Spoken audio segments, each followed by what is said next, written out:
Bonjour à tous, bienvenue sur Silverback Outdoor. Aujourd'hui, petite session d'affûtage sur un Murak Knife, le Survival Black.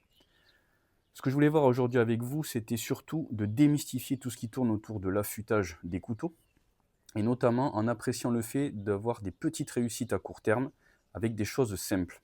Les choses simples en coutellerie pour l'affûtage, c'est l'émouture scandinave. L'émouture scandinave, elle va imposer, de par l'angle de l'émouture, l'angle du tranchant. Donc le fait d'avoir une belle surface d'appui, ici quasiment 1 cm de surface pour pouvoir être bien en appui, pour pouvoir affûter votre lame, vous allez mettre toutes les chances de votre côté pour vous mettre en condition de réussite. Donc ce que je vous propose aujourd'hui, moi ça va être de le customiser un peu et de reprendre l'ensemble de l'affûtage, parce que je vais blanchir toutes les moutures et enlever la partie résistance à la corrosion. Comme ça j'aurai ce bon contraste entre le noir ici et la couleur de l'acier, et en même temps de partager avec vous les différents aspects techniques sur pierre japonaise immergée, de manière à obtenir un tranchant rasoir sur un petit acier au carbone comme ça, d'un couteau à 50 €.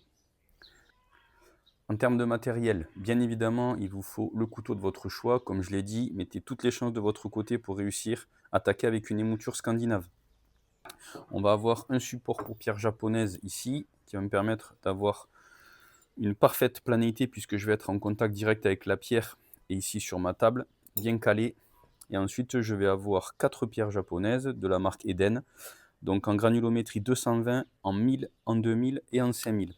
Et je verrai peut-être que j'utiliserai à la fin, comme je l'ai utilisé pour ma hache, la Norden N10, cet énorme pad de chez Eden aussi, où je viens mettre 2 pattes abrasives de chaque côté, de manière à avoir un tranchant vraiment rasoir. Et surtout, je vais essayer d'aller chercher le polymiroir sur les moutures scandinaves du Murak.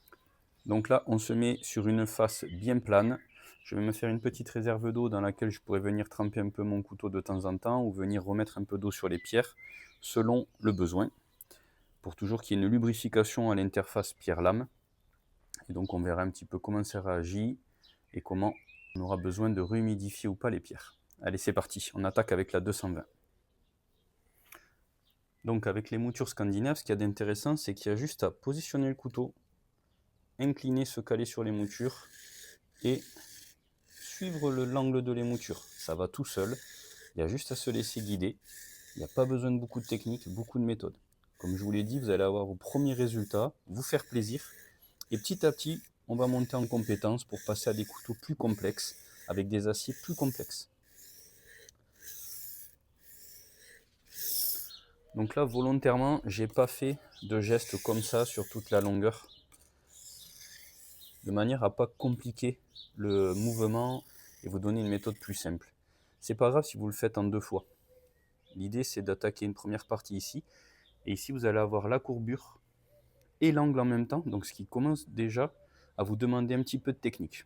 Donc ce qu'on va faire, c'est qu'on va se plaquer ici sur la courbure, et on va venir attaquer dans une deuxième opération en appuyant de chaque côté comme ça, et même si ça paraît saccadé, on va décomposer l'étape de la courbe. Donc j'appuie sur cette partie, ensuite je mets une pression ici, et je me décale, je viens au centre, et je mets une pression ici, toujours en appui sur mon émouture. Et petit à petit, je vais venir chercher l'ensemble de ma courbure. Ce qui nécessite déjà un petit peu de technique, parce que vous devez travailler sur plusieurs dimensions. La dimension, évidemment, de votre angle du tranchant, qui est imposé par les moutures, et ensuite en suivant toute cette courbe. Donc ça nécessite de travailler comme ceci, et en même temps sur cette inclinaison, et d'avant en arrière. Donc déjà, ça va vous imposer à travailler dans différentes dimensions, de manière à suivre les courbures et les lignes du couteau. Donc là, on voit que j'ai beaucoup de boue. On va nettoyer la pierre. Donc je sors les boues. Je rajoute beaucoup d'eau pour que ça lubrifie. Et je vais attaquer, comme je l'ai dit, donc ici, première inclinaison, je vais décaler deuxième et troisième. Donc je vais insister là. Je me décale et je me décale. Je me décale et je reviens. Hop, je regarde. Petit à petit, je touche partout. On le voit. Donc c'est intéressant. Ça veut dire que lorsque j'enlève le noir, c'est que je suis régulier sur mon approche, ma pression et mon geste. Si vous n'avez pas ce repère-là noir, vous pouvez très bien aller chercher un marqueur et venir marquer votre lame à différents endroits. Ça vous donne un indicateur visuel des zones de contact entre l'interface de votre pierre et de votre couteau.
Donc là, j'ai bien envie de poursuivre la customisation du Survival Black de chez Mora. Je vais installer un dragon au cul du couteau. Je vais aller chercher la perceuse avec un petit fourré à bois en diamètre 6 et on va attaquer ça.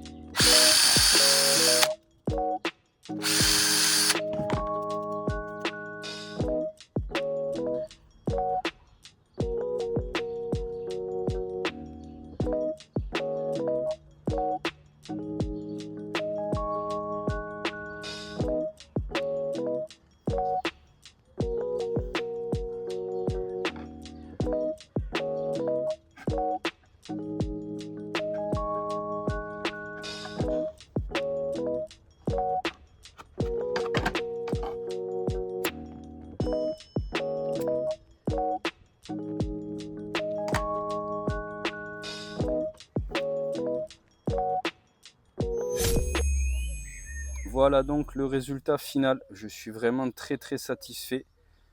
Avec un polymiroir sur le tranchant de l'émouture Scandi, le petit dragon au cul, ça donne vraiment bien. Vraiment j'insiste, le but c'était de démystifier un peu ce qui tourne autour de l'affûtage. Il y a possibilité d'avoir des résultats très convaincants avec peu de technique, peu de méthode, peu de moyens. Vous pouvez acheter des combis, des pierres en duo, 500 et 1500 d'un côté par exemple. Vous aurez déjà de quoi très très bien travailler.